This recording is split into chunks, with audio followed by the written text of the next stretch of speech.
नमस्कार। मुंबई से फिर एक बार आपके सामने मैं हूं रविंद्र जैन। देश और जनता के हित में सदैव बात करने वाला, आधार सिर्फ सच्चाई और सच्चाई। भ्रष्टाचार की बाढ़ आ चुकी है पूरे हिंदुस्तान में और मुंबई में। अभी तो एक नया मुद्दा उठा हुआ है, हर पेपर का हेडिंग है कि मेन हॉल के ढक्कन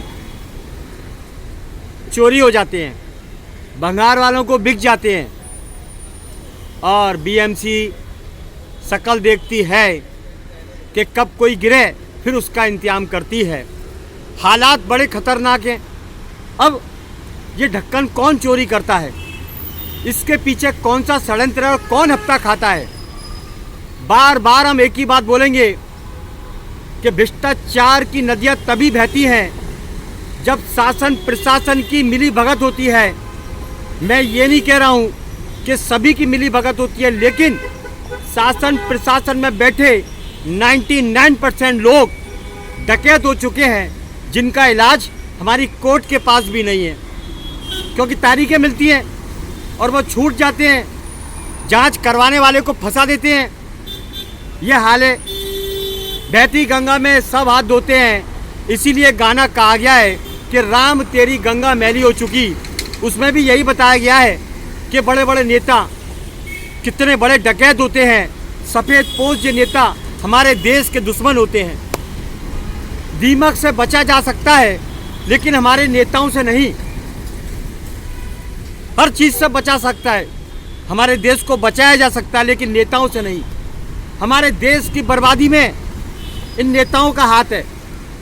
1947 के पहले जो हालात थे वही हालात आज भी हैं। जनता को इस कदर परेशान किया जाता है, नोचा जाता है, उसको घसीटा जाता है कि कुछ पूछो मत।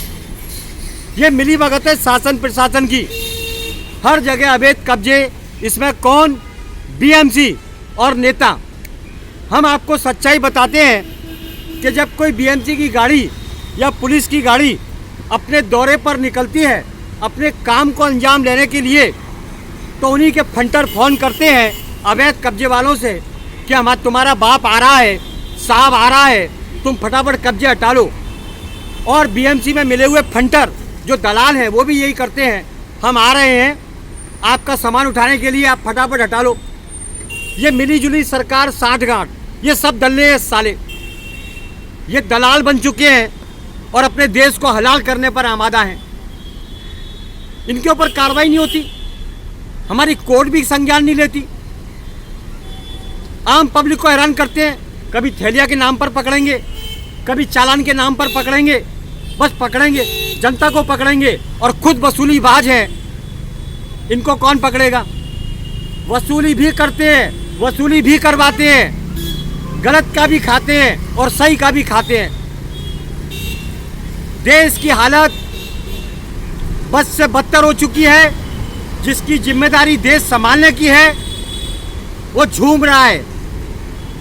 उनके हाथों में बोतलें हैं, अय्याशी में पड़े हैं।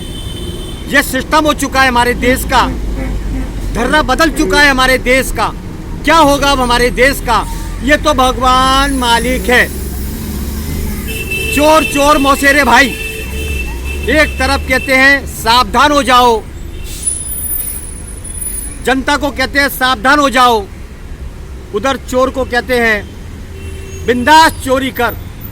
शासन प्रशासन की मिली भगत से फुटपाथ पर कब्जे, ड्रग्स के कारोबार, लूटमार, वसूली और ढक्कन चोरी, ये गर्दोलों को पालने वाले सब शासन प्रशासन के लोग हैं।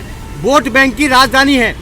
फुटपाथ पे जो बागरी हैं, जो बम्बई को गंदा कर रहे हैं, नशे के कारोबार में लिप्त हैं, सब शासन प्रशासन के लोग हैं।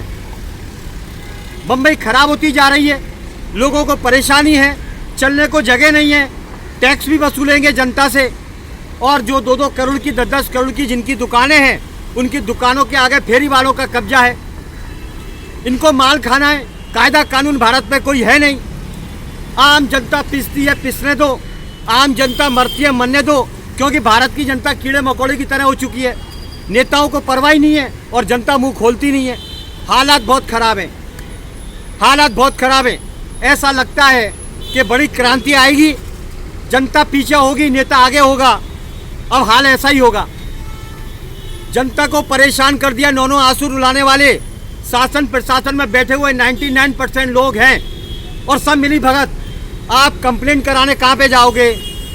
आप कंप्लेंट कराने जब जाओगे किसी बड़े नेता के खिलाफ या अफसर के खिलाफ, तो वो आपको बैठा लेंगे और उस नेता को, अफसर को फ़ोन करेंगे, इसकी शक्ल देख लो और सुपारी दे दो, तोड़ दो बाहर इसको।